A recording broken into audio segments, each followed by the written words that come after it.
नमस्कार, मी पंजाब डेक हवामान अभ्यासक मुक्काम पोस्ट बुगळी धामणगाव तालुका सिल्लोड जिल्हा परभणी. आणि शेतकऱ्याला परत सांगू इच्छितो 18 मेच्या नंतर राज्यातील पावसाचं प्रमाण थोडं कमी होत जाणार आहे. आणि तुम्हाला एक सांगू इच्छितो की यावर्षी मान्सून म्हणजे मान्सूनचं आगमन म्हणजे आता मान्सून सुरुवातीला येत असतो अंदमान बेटावर. तर अंदमान बेटावर मान्सून 22 मेला धडकण्याची शक्यता आहे, म्हणून हा अंदाज लक्षात द्यायचा.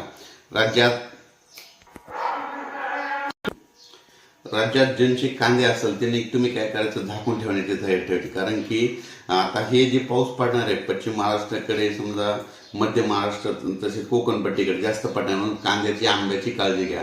आणि परत एक वीटभट्टीवाल्यासाठी सांगू इच्छितो की तुम्ही काय करा, जवळपास आता हे जवळपास 18 तारखेपर्यंत तुमच्या विटा झाकलेल्या ठेवा. कारण की खूप वारा पाऊस राहणार आहे, म्हणून तुम्ही तुमची काळजी घ्या.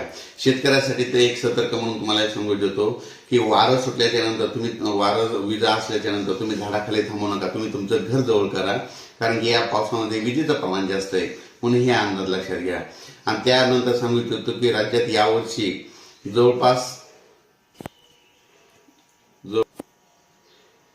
8 जूनला ज्या वर्षी समजा मिरग निघतो त्या वर्षी पाऊस जास्त पडतो. आणि योगायोगाने यावर्षी 8 जूनला मिरग निघाला आहे. गेल्या वर्षी 7 जूनला मिरग निघाला म्हणून राज्यामध्ये थोडाफार पाऊस कमी झाला, पण यावर्षी 8 जूनला मिरग निघणार आहे, म्हणून यावर्षी चांगला पाऊस पडणार आहे. जूनच्या शेवटच्या आठवड्यात पेरणीचा पाऊस येणार आहे, त्याच्यामध्ये जुलैमध्ये जास्त पडणार आहे, ऑगस्ट महिन्यात कमी पाऊस राहणार आहे, सप्टेंबर ऑक्टोबरमध्ये सरासरीपेक्षा जास्त पडणार आहे. आणि परतीचा पाऊस म्हणजे 5 नोव्हेंबरला पाऊस आपला राज्यामधून निघून जाणार आहे, म्हणून हे अंदाज लक्षात येतात. अचानक वातावरणात बदल झाला तर परत एक मेसेज दिला जाईल. धन्यवाद.